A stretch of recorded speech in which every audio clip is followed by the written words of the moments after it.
guys, what is up? This is Matthew Davis, me once again. Welcome back to another video game review. This time it is going to be on Aliens Fireteam Elite. Now, yeah, I know this game is a month old, but I finally got around to playing it on my birthday, or the day after my birthday after I got it.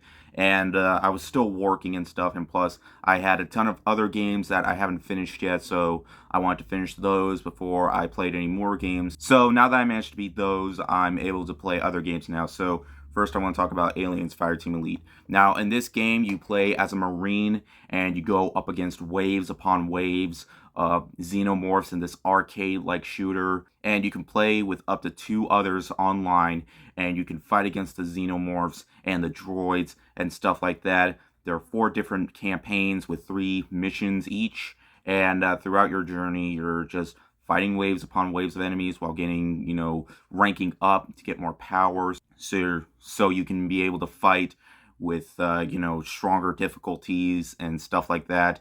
And once you beat the game, there's Horde mode, which basically allows you to go up upon more waves of enemies in, a wave, in like many different waves. You basically play that mode until you're unable to, until you completely die.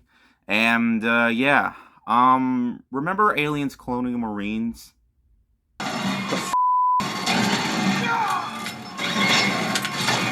God. Oh my God. You see what happens, guys? This is the most dumbest game over screen I've ever seen in my life. Yeah. That game wasn't good. It was supposed to be good, but it wasn't. A year later, we got Alien Isolation, and that game was fantastic. And now we're back with Aliens again, except Gearbox is not behind this. A company called Cold Iron is. I don't know who Cold Iron is, but whatever. They got their hands on the franchise or the game, so they're bringing it to us, and what can I say? How do I put this, okay? Oh, game over, man. Game over. This game actually wasn't that bad, to be honest. I'm not gonna lie, I didn't think this game was that bad. I can see why it has a very mixed reaction from critics, but for me, I actually thought this was a decent game, okay? In fact, I had quite a bit of fun playing this one, okay? Easily the best way to play this is online with friends and stuff, because if you don't get friends or nobody comes up to join your mission, then you're going to get these 2 droids to help you out, and you do not want their help, especially on casual difficulty. Their AI is very poor, and Aliens Colonial Marines had very terrible AI, but this one isn't as bad as in Colonial Marines.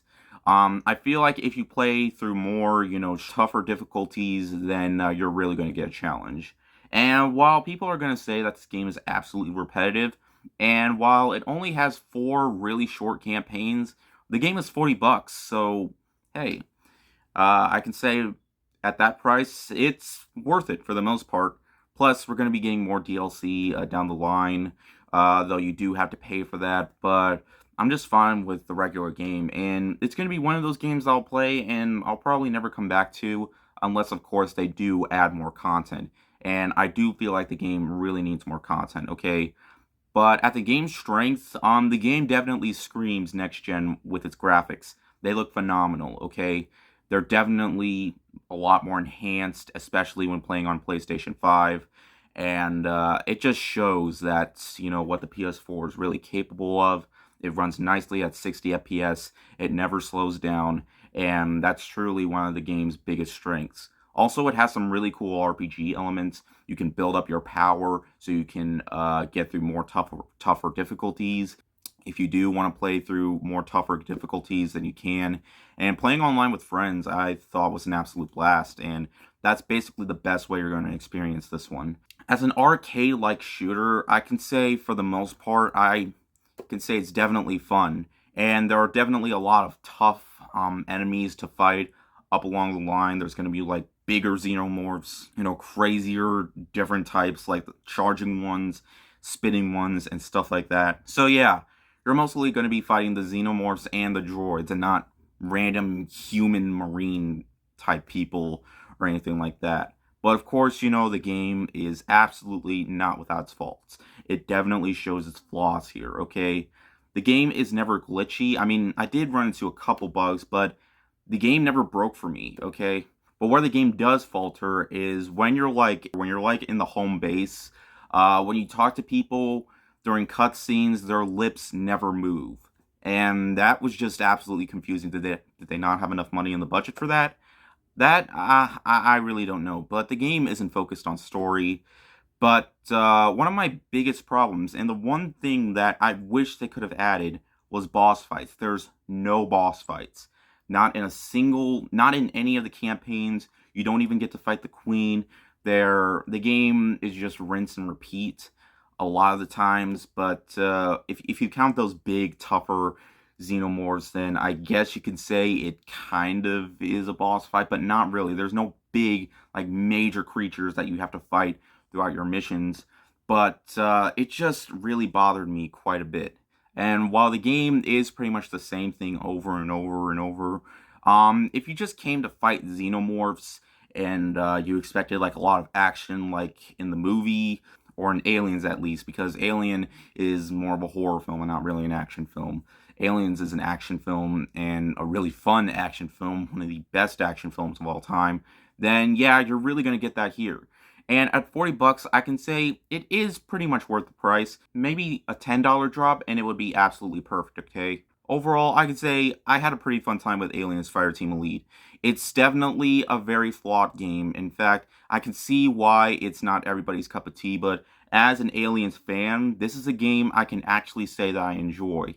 I mean, it's not extremely glitchy, the graphics actually look great, and overall, it's not really focused on story, but more on fun, fast-paced action.